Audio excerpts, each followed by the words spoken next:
legal. E não tem como não falar do Alex Passos, do Alex do Balaio. Exatamente. Vocês têm quantos anos? Eu tô com 33. 33, você... 32. 32. É tão interessante quando eu vejo, porque o Balaio, nós começamos o Balaio há 20 anos. Então vocês tinham exatamente, vocês eram adolescentes. Adolescentes. Vocês têm cara de adolescente ainda, né? Que bom, né? Estão tomando o quê? Formal aí, bicho? A genética da família é boa. Tá maluco.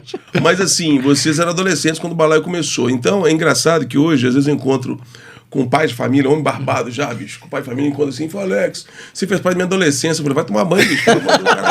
Chamando de adolescência. Mas eu parei pensar um dia, eu falei, cara, esses caras não estão zoando, não, é verdade. Porque se for pensar hoje, esse cara de 35 anos, Sim.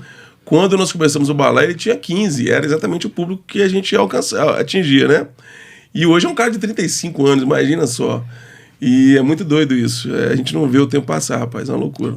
Na época que a gente assistia Balaio, eu tava com 16 anos. Foi então, 2006, é 2007. isso mesmo. E eu lembro que antes a gente frequentava o culto dos adolescentes e era 5 horas da tarde. Mas antes o Balaio começava umas 3 horas, por aí, né? Assim, uma coisa assim. Aí a gente parava pra assistir primeiro. A gente não perdia. Não perdia um episódio. E era engraçado. Legal. A gente assistia o Balaio pra ir pro Pra depois culto ir pro 5 culto. horas da tarde. Então, legal. o Balaio fez parte das nossas tardes Bom, de sábado. Isso foi muito importante para mim. E nós começamos em 2002. Foi muito interessante. Eu lembro que foi logo quando a Rede Super começou. Foi um desafio, as pessoas não acreditavam na ideia. Porque não existia o YouTube na época ainda, não tinha essa coisa de humor. Ninguém tinha coragem de fazer humor, com exceção de algumas bandas tipo Cartes Barneia, que vocês nem devem... Não, conheço. Né? Já tô nesse Mas tempo. vocês estudam, porque normalmente a molecada não entende, não. Que brincava um pouco com letras, o próprio Janires, que fez parte do Rebanhão, o Janires também, ele tinha Minha Vida, que era muito louca, legal. o Baião lá e tal, que tinha um pouco, umas pitadas de humor, assim, às vezes, né? Mas um programa que tivesse coragem de zoar mesmo plantão, velho, não tinha ainda. Então, foi muito difícil as pessoas entenderam a proposta. Mas hoje tá todo mundo fazendo palhaçada na internet. Eu viro comum. Mas na TV eu sinto falta de programas como Balaio. Assim, eu acho que a TV ficou muito monótona. Se você quiser ver algo divertido, você tem que ir na internet. Tem que ir pro YouTube. YouTube, Netflix, né? Mas na TV em si, eu particularmente não vejo. Pois é, eu não entendo porque não continuaram, não fizeram mais. Assim, as pessoas não ficam tão presas na internet e nas TVs não tem. O Balaio era muito doido, cara. Tem coisa que eu vejo, que eu lembro que a gente fazia. A gente era doido mesmo. Toda segunda-feira tinha expor, velho, lá na TV. Tinha reunião de pauta. Toda segunda-feira eu tomava uma. Toda segunda. Você falou isso, falou aqui. Rapaz, não podia. Pelo amor de Deus, vocês são doidos demais, velho.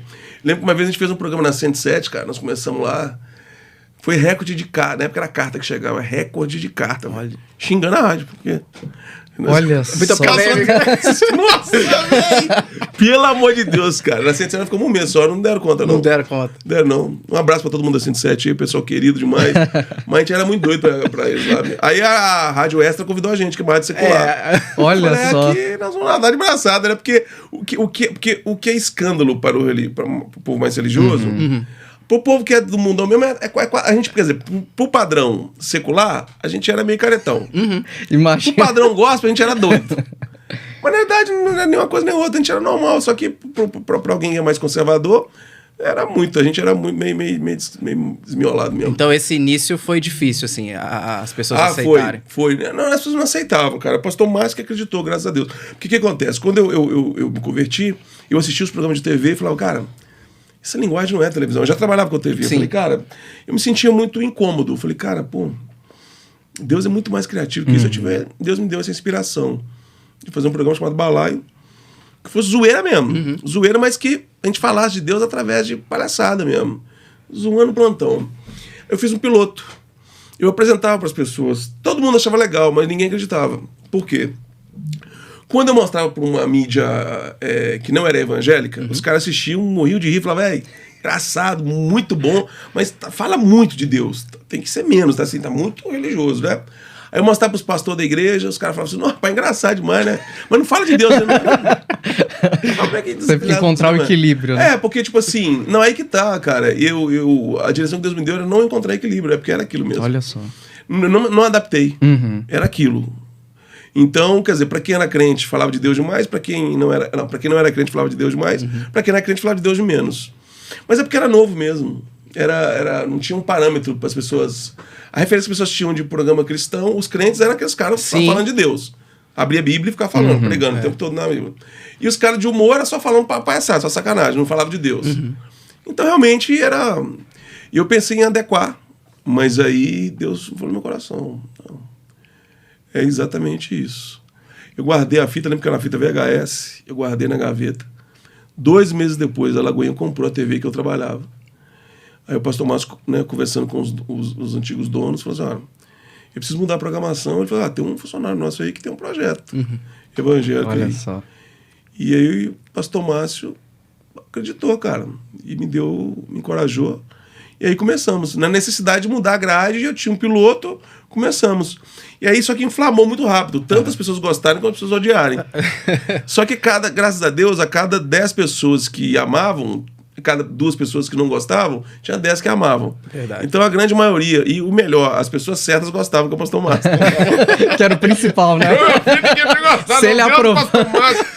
Mas teve um lance interessante, cara, que é muito, muito doido. Eu lembrei isso que é agora, que eu tinha esquecido desse detalhe. Todas as vezes, era uma marca, eu até arrepio, bicho, de lembrar isso aqui, sem sacanagem. Você precisa lembrar um negócio aqui que eu tinha me esquecido, cara, dessa parte da história.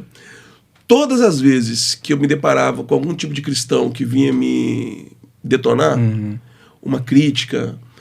Não tem problema com crítica, não, uma crítica de maldade, assim, aquelas palavras de ódio, palavras de desmotivar, de desencorajar.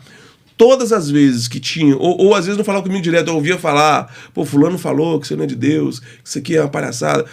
Todas as vezes, rapaz, no mesmo dia eu encontrava alguém, em alguma situação, que falava assim, cara, eu não sou evangélico, mas eu vejo seu programa. Mas era impressionante que nunca aconteceu, isso me chamou a atenção com o passar do tempo, nunca aconteceu de virar o dia. Tipo assim, alguém me desmotivar e no dia seguinte aconteceu alguém. Deus não deixava virar o dia, cara. Sem aparecer algum testemunho de alguém que não era crente que tinha sido impactado.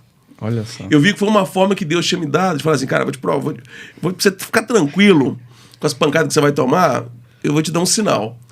Toda vez que alguém falar mal, eu vou colocar alguém do mundo, assim, que não é cristão, falando que tem sido tocado através do programa, pra você entender que é isso aí. E assim eu fui levando, cara.